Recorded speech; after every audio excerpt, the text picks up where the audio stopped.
The ARC. Danielle, you've been a member of the ARC since we started it. Yeah.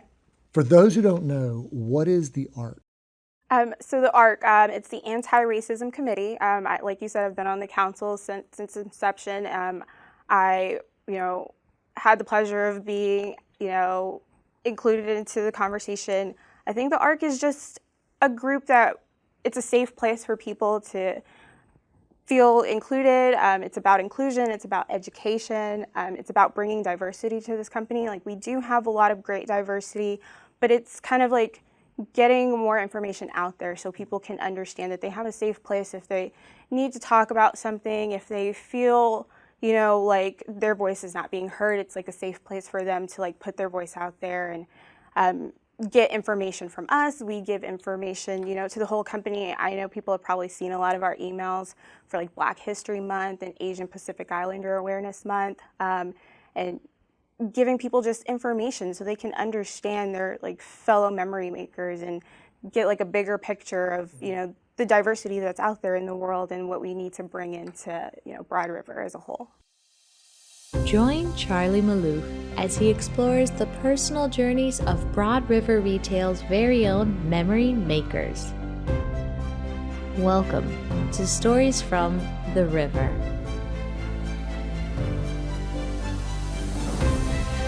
I'm here with Danielle Lassiter. This is episode 9 of Stories from the River. Danielle, let's get going. Welcome. Thank you for having me. This is really awesome, and I appreciate, having me have a conversation with you. I think this is great. I'm looking forward to it. Before we get going, tell us a little bit about your background before you came to the river. So I'm from Texas. I've learned that in North Carolina, most people are not from North Carolina, right? I'm not. Everybody's a transplant when you come here. So I'm originally from Texas. I went to school at the University of Texas in Arlington, and honestly, the career goal was I got my BA in business, and I was gonna go to law school. Like, that was the career path. Things happened, things changed. I got a job in sales right out of college, and sales is not for me. Like, that's not my niche. That's not where I belonged. And my boss saw that, and she gave me an opportunity to be kind of like her administrator / inventory manager, because in that company, people wear a lot of hats because it's so small.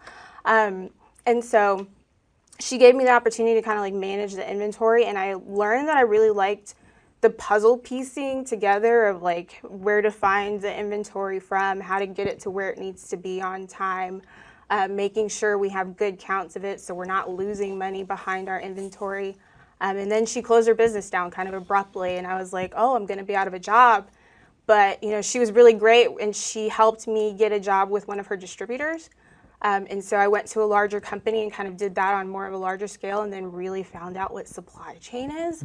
Had no clue what supply chain meant till I got into this business, and like sourcing materials from different countries and different locations, and kind of, making sure it gets to the right place on time, because without inventory, the rest of the business has no way to go. That's right. So critical. So it was a very interesting step for me to go from wanting to be a lawyer to like the supply chain, And now you're the supervisor of supply chain solutions for Broad River Retail. Yes, and that has been an experience, especially within the last 2 years. Yeah, no doubt about it. No doubt about it. You began with us in 2015, a little bit over 6 years now, 6.5 years or so. Take us through your career progression with Broad River. I would say it's a lot of growth. When I first started with Broad River, it was a 3-person team. Like, it was me, Alex Lowe, and Kiana Garcia, and, we were the only 3 people in order management at the time. There wasn't even really a supply chain, for Broad River. We little 3-person power team working 6 days a week because we had to like rotate our schedule to make sure everybody was where they needed to be. And then we got Tim, and he brought growth to the team. He added more people to our team, gave us a lot of structure. And then as we grew with Tim, then we got Brian, and then it really became supply chain. It went from order management in a corner to supply chain as a group. And, we really had a little bit of force behind us, and it was like people really looked to us to like answer questions and like where where's the inventory? Like, where's the product, and people really depended on us to like have those answers. I look forward to digging into that with you today. Let's go back to your first day. Okay. I tend to believe that people remember their first day with the company. Do you remember yours? I do. Like I said, it was Kiana and Alex, and they brought me into the room, and they were like, "This is, this is the order management team." And I remember getting a phone call from somebody in the store, and I tried to answer their question. They're like, "Okay, yeah, we can't. You can't help me. Who can I go to help me?" And I was like really flustered because I didn't know, really what was going on. And Kiana and Alex really helped me like figure it out and master building a manifest. And it was just a good day. It was a really great first day. They were very warm and welcoming and like made me feel like a part of their little tiny family. Trial by fire starting with day one. Yeah. Love it. They just threw me in there. Our organizational purpose is furnishing life's best memories. 4 simple words. What has been one of your best memories at the river? I think at the river, it's really an overall memory. You guys, I just moved here. This was my first job, just moving here. Didn't really know anybody. The only person I knew was my then boyfriend, who's now my husband. He's the only person I knew in North Carolina. And you guys gave me friends. Like, I built a really solid relationship with the people that I worked with and developed really great friendships that I still have to this day. That's awesome. What do you love about your job in supply chain, supervisor of supply chain solutions? What do you love about it? I love that while there's a lot of things that are pretty consistent that I will do on a regular basis, I love that I randomly get thrown like a crazy problem. Somebody's always sending something. They're like, "Hey, I don't know what's going on here. Can you figure this out?" Or, "Hey, I need you to stop what you're doing and like let's like build this transfer so we can get some product from this place to another." Or, create like a container and like get more product. Like, I love that I just randomly get thrown like crazy problems every day. So you're a problem solver. Yeah, I try to be. I love it. I love it. Well, I guess if there's solutions, that means there's problems to solve. Right. So since you've been a memory maker here at the river, what is something that you've been able to accomplish that has surprised you or something that you've learned about yourself? That I'm capable. I sometimes struggle with my own, like, can I do this? Am I gonna be good at what I'm doing? And like I said, supply chain wasn't like the thing that I thought I was, gonna be in, but I know that I am capable and that I can do this and that I'm good. You're doing a great job. Oh, thank you. So, but if you had to pull out one thing, like what would be the one accomplishment that you're most proud of during your career here so far?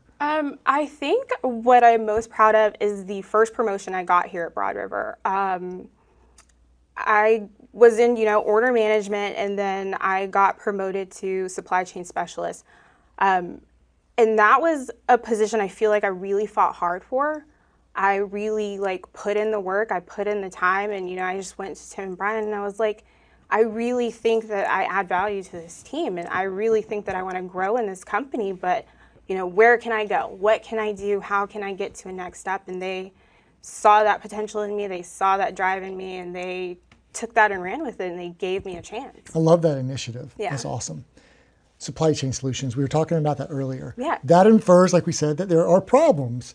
So give us a day in the life. Like, what are the problems that you're solving day in and day out each day? I mean, anybody in retail will tell you, like, hey, can we get my delivery out faster? And that's obviously a problem, but, I feel like supply chain is very good at pivoting and finding creative solutions to we all know that there is a supply chain issue. We all know that we're waiting for things to come in at the right time to get them out to the customer. The last 2 years, fractured supply chain, how tough has it been during the pandemic with what you do every day? It's been a lot, but I think we've handled it very well. Maybe the first year of the pandemic, there was a lot of having to do late night POD calls till 11 o'clock in the morning. That's not calling customers, but just scrubbing through the list and seeing what we can save and try to get as much out there as we possibly can. And just, the team was so great about going the extra mile to make sure what we could do, we were doing.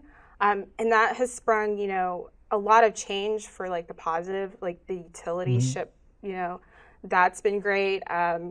Delivery scheduling team that we've added to supply chain that we didn't have before to help, talk to the customers, schedule things that we know we have available. It's just brought a lot of change and added a lot of like positive value to the team, just kind of fighting through all the chaos. Yeah, we've certainly bolstered the team and added a lot of necessary resources.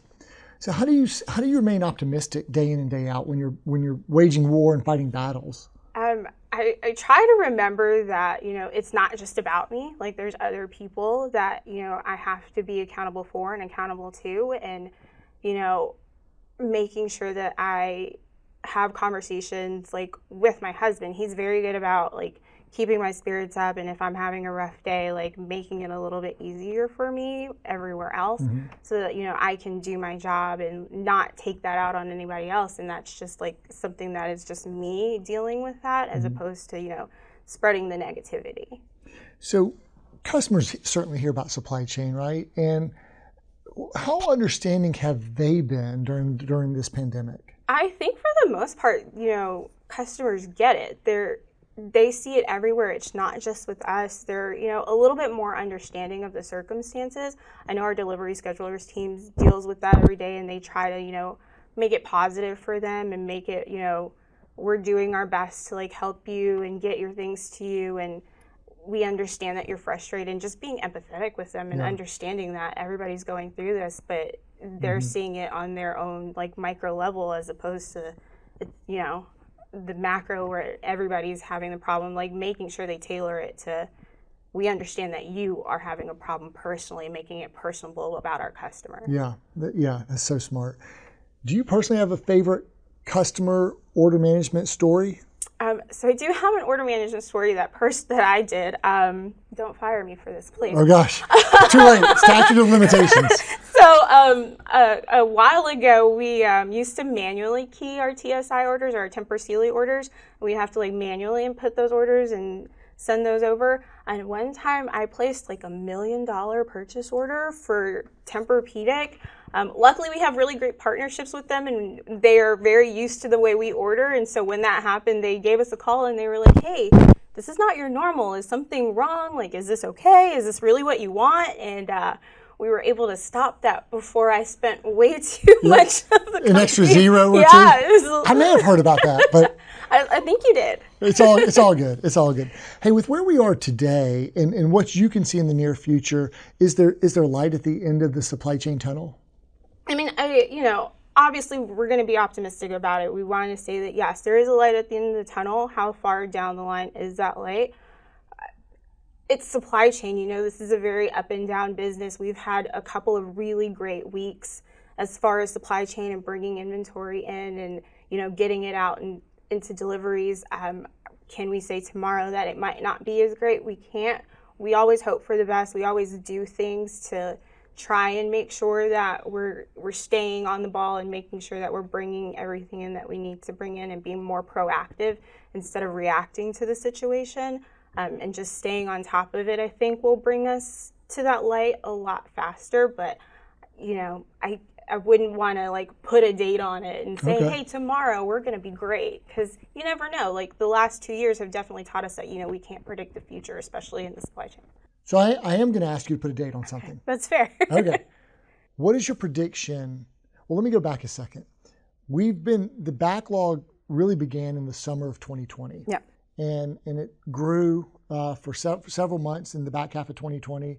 And then it's kind of been, and grew into the beginning of 2021. And then it kind of came down a little bit. It grew a little bit at the beginning of 2022. And so, we're at a level that we don't want to be at. What is your prediction for when we will be caught up with the backlog? So I think that kind of blends into how awesome our retail team is going to be. Like, they've done such great work and they've been so amazing. And, the goal that we've set for this year is an attainable goal, I think. And, but it just, if that goal is so high and we want to get to like 3 million, right? 300 million, if we do 280 and we focus on that 280, then we can take that 20 and we can get rid of the backlog. Okay. I like that. So by the end of the year. Fingers crossed. Okay. Leaving yourself an out. I got it. Well, how impactful do you think the new third distribution center in Spartanburg is going to be for our ability with supply chain to work through the backlog and just to service our guests? I think that's going to be great. when we opened Four Oaks, that kind of like lessened the burden with Fort Mill. It gave us another place to go. It gave us some more, space to bring stuff in and service more guests and not have to charge, any out of routes like we do if it's too far out. And I think Spartan Ridge is going to do the same thing. It's going to make it easier on the guests.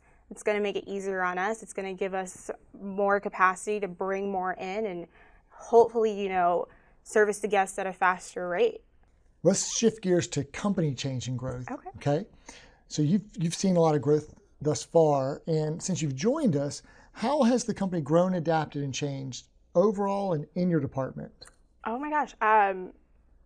I have never seen a company grow like this. Like even through this pandemic, we've grown so much. You would think that there would be a little bit of a stop to that, and we've just powered through, and it's been so amazing to kind of watch from where we started at the old DC to coming into Fort Mill to bringing on Fort Oaks. Like we've gotten 2 whole new distribution centers in just the 6 years that I've worked at this company, and it's amazing.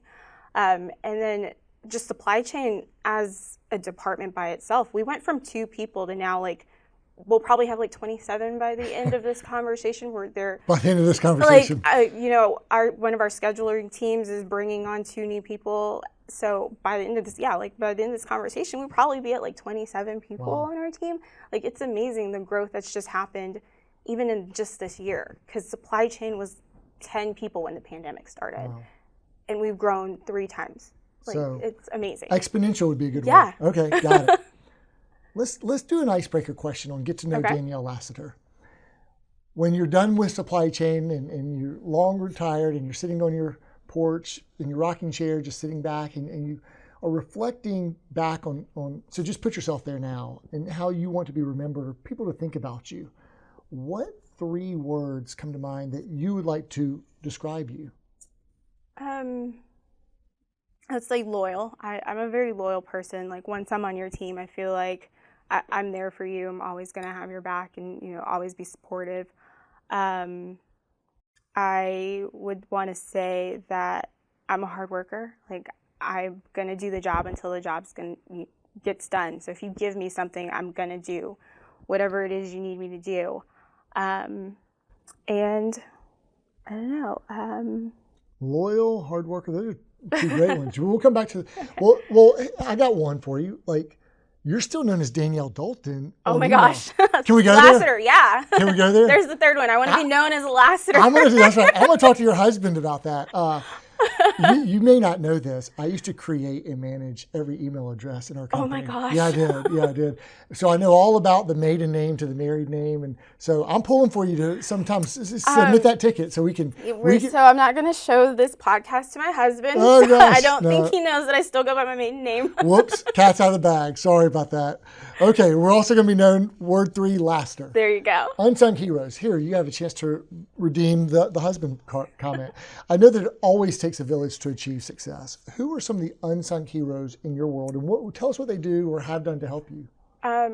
Definitely want to start with my parents. They're always supportive. In their eyes, I can do no wrong, but if I am doing wrong, they're gonna put me in my place and let me know, right?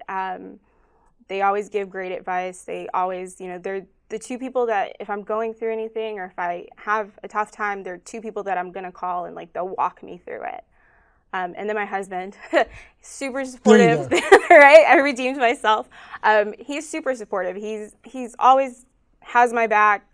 Anything I want to do, he's right there on my side, ready to help me through it. And then the supply chain team, I couldn't imagine working with a better team. I wake up every day and I know that I can give 110% because they're always going to give 110%.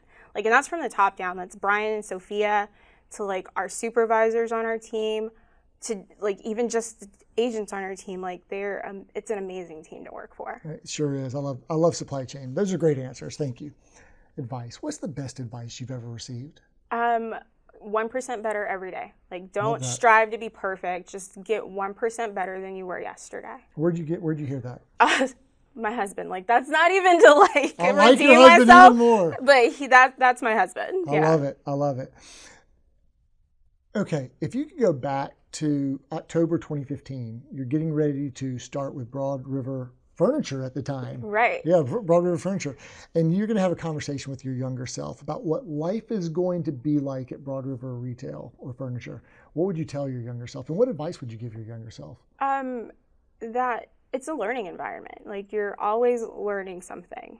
You're always trying to, do a little bit better every day. Like, come in with an open mind. Don't just think that you're going to come in here and do the same thing every day. Stuff's going to change. And you got to be ready for that. And you got to be flexible with that and want to change with it. Like, if you're going to stay stagnant and not want to evolve, then this is not the place for you. Culture. We're like proud parents of our culture. we certainly believe that our culture is really special and unique, and we're proud of our culture. But if you, like, what is your favorite thing about our culture, or what do you think makes it special and unique? You guys really make this like a family environment. Like, it's not just come to work every day and sit at a cubicle or sit at home now and not be involved. Like, it's a family, department-wise, company-wise, like, throughout the entire company. It's like you feel like you belong. Like, they don't just leave you out in the cold. The only thing I would say to that is, I don't think it's you guys. I think it's all of us. I think so many people contribute to what you just said there. I agree. Yeah. Word of the year. We love a good word Yes. of the year. This year it's thrive. What does the word thrive mean to you? Being in a healthy, happy place. Like, not just, not just existing, but like living every day to, like, every day, every hour doesn't have to be happy in that day, but like having a moment of happiness and having a moment of, like, you are good in the place that you are and that you're growing and that it's growth that's healthy. Okay. Healthy things grow. What advice would you give to a fellow memory maker to help him or her thrive this year? Ask for help. Like, don't do it Simple. alone. Yeah, just ask. Simple. Secrets to your success. What do you think have been the secrets to your success? I think having a good support system has been a really good secret to my success. Not even a secret. Like, I'm very, vocal about the fact that I have a really great support system. I think without that, I wouldn't be comfortable doing, the things that I feel like I've been able to do and be able to accomplish. I love a good daily habit. I think habits are just so powerful and important.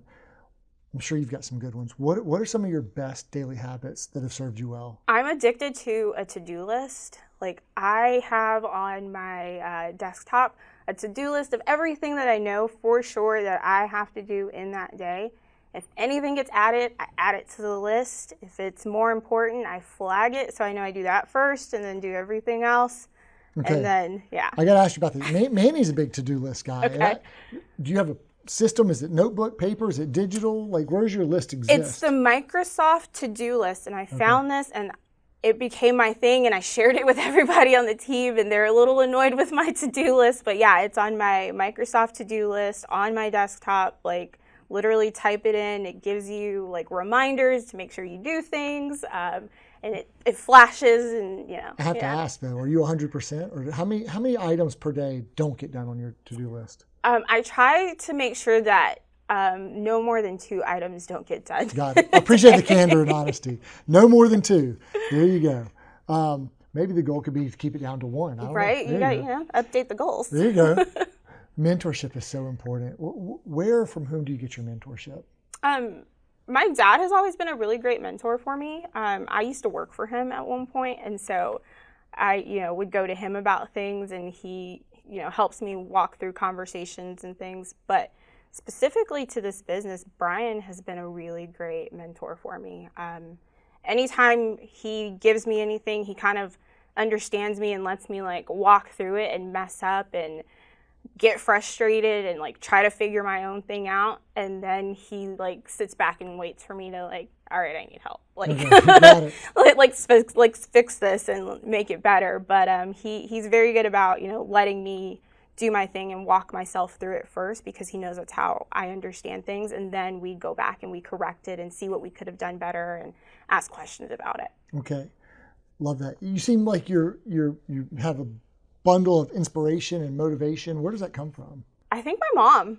My mom is like my rock. She came here from the Philippines with my two brothers and my dad was the only one she knew in the U.S. And she, had to make it work because he was in the Marines and he wasn't home, and she had to figure it out and learn a new language. And she's just like my inspiration. She's a hard worker, takes care of her family back home, and she's just like, my mom's my everything. I love that. Yeah. My mom came from overseas, and I had to learn the language and everything else. And I'd say similar things about my mom too. It's great to have a good mom role model. For sure.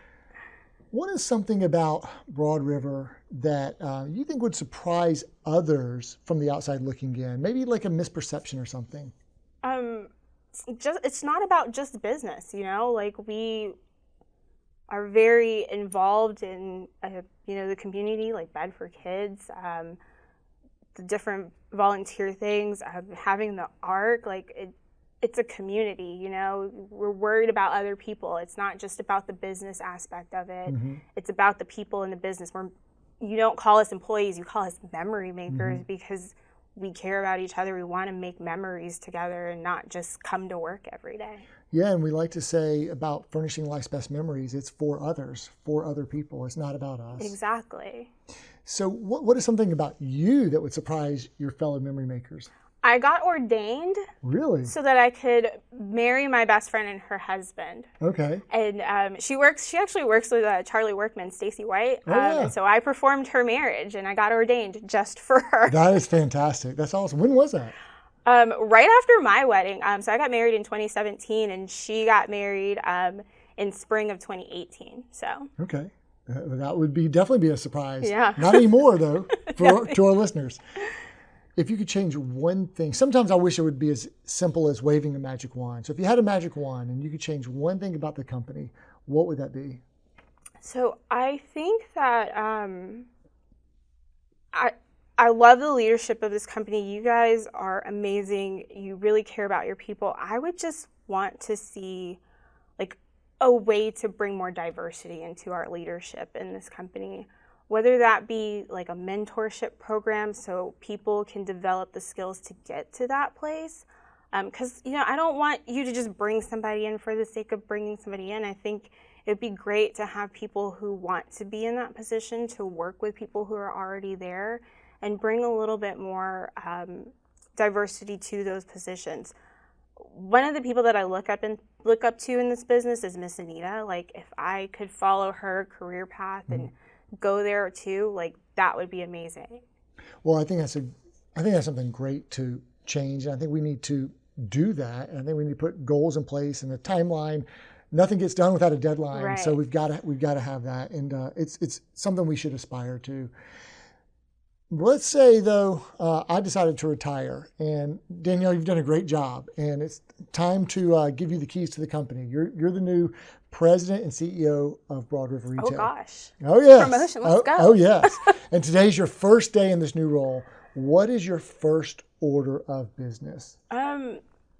I'm a learner. I like to learn things. So I think my first order of business would just to go out to like the different departments and just see how everything works from the people who do it on a daily basis so I can understand how the company works. Like, I don't think, I can't lead you if I don't know what you do. Exactly. So I'd love to, know that. Yeah, and get to know them along the way. Exactly, yeah. Great answer.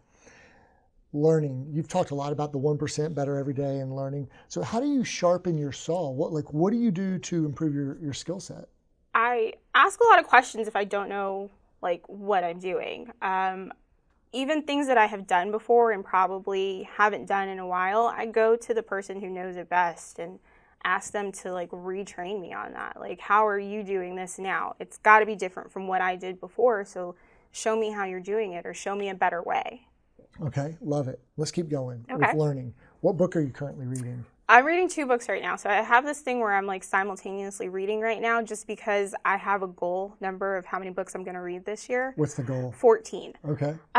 Just all reading, or do you any Audible? I do Audible, but I don't count it. Okay. Okay, that's fair. That's fair.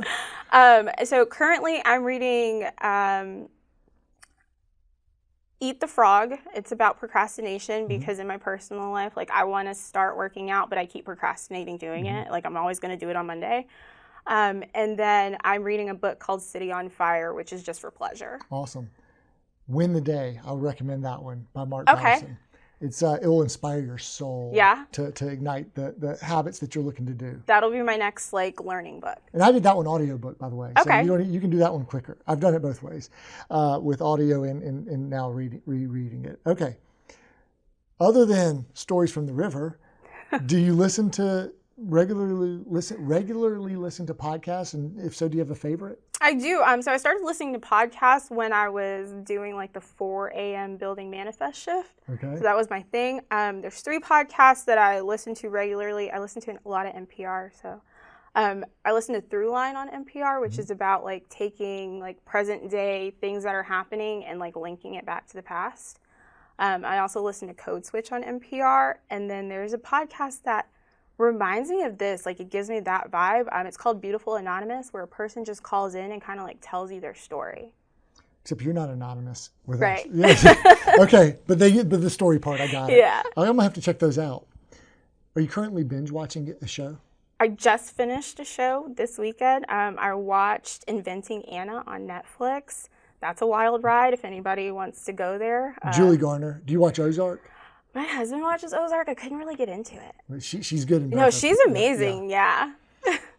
So when you stop working for the day, you're not building manifest, you're not leading your team, you're not solving supply chain problems. What do you like, and you take some time to relax, what do you like to do for fun or just to relax? So I read a lot, Okay. as I'm sure you're learning. I like to read a lot. My husband and I like to go out to dinner, especially on the weekends. If anything big happens, we like to go out to dinner and then just go visit his parents in Rock Hill. Like they moved here to be closer to us, so we try to go and spend time with them whenever we can. So That's awesome. Okay, we're coming down to the final question, final advice. all right.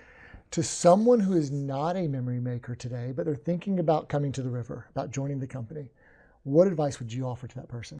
Give it a try and be open-minded. Like, this is a really great place to work, but you gotta, you gotta put in the work and you gotta be willing to learn and you gotta come in here with an open mind because, like I said before, things change on a regular basis and you gotta be ready to go with the flow. That's awesome. Danielle, thank you so much for being with us. Thank you so much for having me. This has been fun. This is Danielle Lassiter, Stories from the River podcast. Please like, subscribe, listen on YouTube or your favorite podcast player. That could be Apple, Spotify, Amazon, Google. And we look forward to bringing you fresh new content and episodes from the river each Wednesday. Thank you. Thank you, Danielle. Thank you.